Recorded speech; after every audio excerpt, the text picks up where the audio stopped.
Hello tout le monde! Sur Instagram, j'ai vu l'illustratrice Marie Gribouille poster des petits animaux mignons qu'elle avait fait en céramique et ça m'a tout de suite donné envie de faire pareil mais avec Luffy. J'ai commencé par faire un croquis de la pose que je voulais lui donner.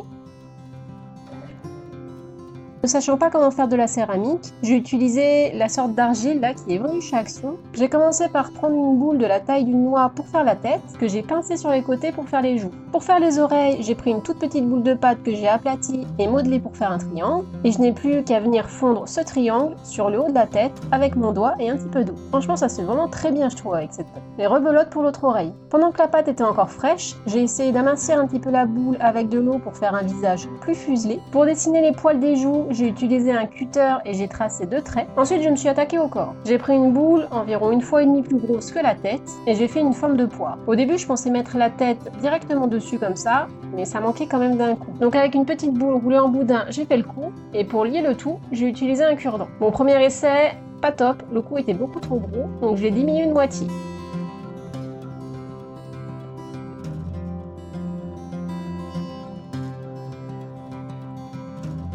Et pour que les 3 parties n'en fassent plus qu'une, j'ai utilisé un pinceau bien mouillé pour faire fondre le cou à la tête et au corps. Et voilà, le haut est fait.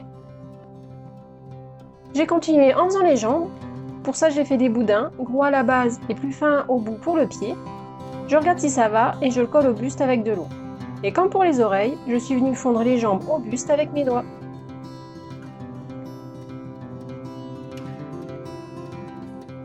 Pour les bras, j'ai fait exactement la même chose.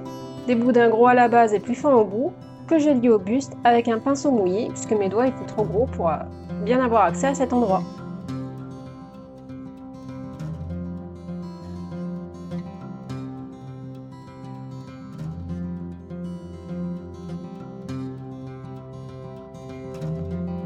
Pour faire la queue, j'ai fait un boudin plus uniforme, donc du même diamètre partout. Je l'ai juste aplati un petit peu à un bout, pour le coller plus facilement sous les fesses de la figurine.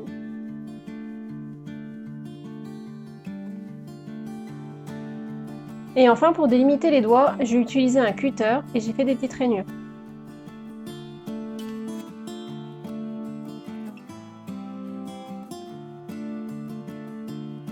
J'ai laissé sécher et j'ai poncé la figurine avec un papier ponce bien fin pour que la surface soit plus lisse.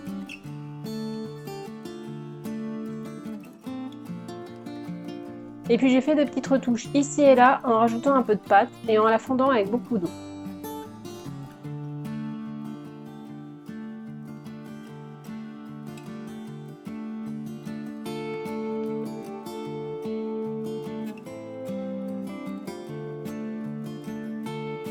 J'ai à nouveau laissé bien sécher au soleil, avec le Majora's Mask que j'étais en train de faire au même moment. J'ai reponcé à nouveau, et avec un pinceau sec, je suis venue dépoussiérer la figurine, façon Alan Grant. J'en ai profité pour redessiner plus profondément les doigts avec le cutter, en mouillant légèrement les mains et les pattes. Et c'est parti pour la peinture! Pour uniformiser Luffy, je l'ai peinte entièrement en blanc, une couche, puis 2. Puis 3. J'allais passer au marron, puis je me suis dit en fait qu'avant ça, j'allais encore poncer la figurine, parce qu'avec les 3 couches de peinture blanche, certains endroits étaient trop épais, et on voyait parfois un petit peu trop le passage du pinceau, donc ça me plaisait pas trop. Ensuite, avec un crayon de papier, j'ai dessiné avec un trait léger la séparation blanc-marron du pelage. Et cette fois, j'ai pu passer à la peinture. Donc première couche.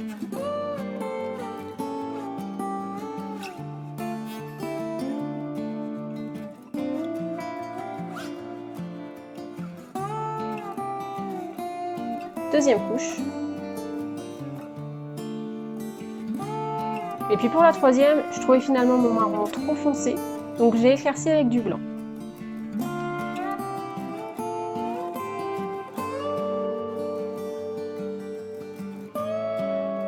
À nouveau avec un crayon de papier, j'ai dessiné les yeux que j'ai remplis de blanc.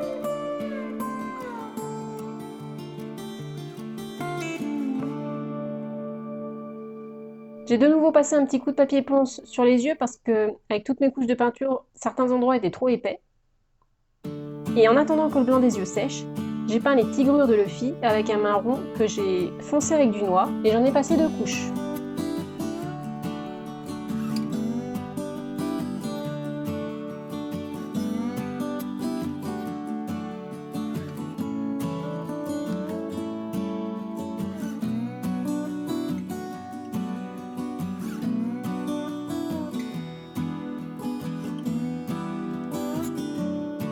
Puis je me suis attaquée aux yeux de Luffy en mélangeant du bleu et du jaune pour obtenir du bleu laune.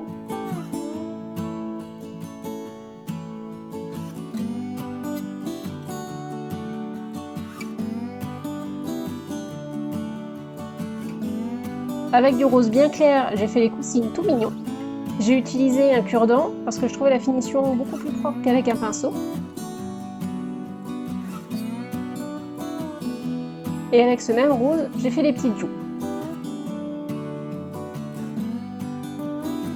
Mais je trouvais que ça ressortait presque trop. Du coup, pour un effet plus doux, j'ai utilisé des pastels rouges et j'ai finalement combiné les deux techniques.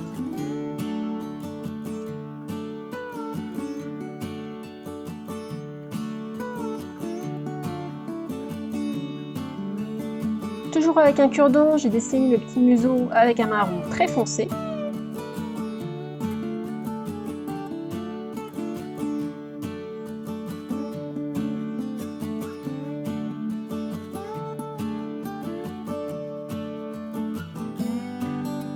Et avec ce même marron, j'ai tracé les cils avec un pinceau bien fin.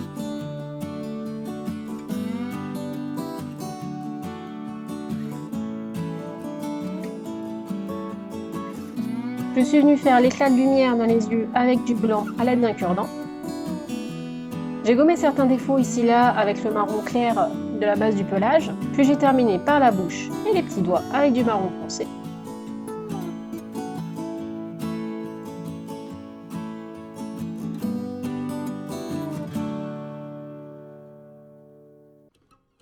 Un dernier coup de blanc sur le poitrail, car Luffy a un jabot d'un blanc immaculé.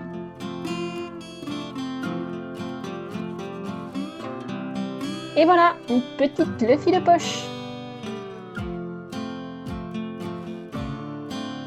Donc je vous remercie d'avoir regardé la vidéo, j'espère qu'elle a pu vous inspirer.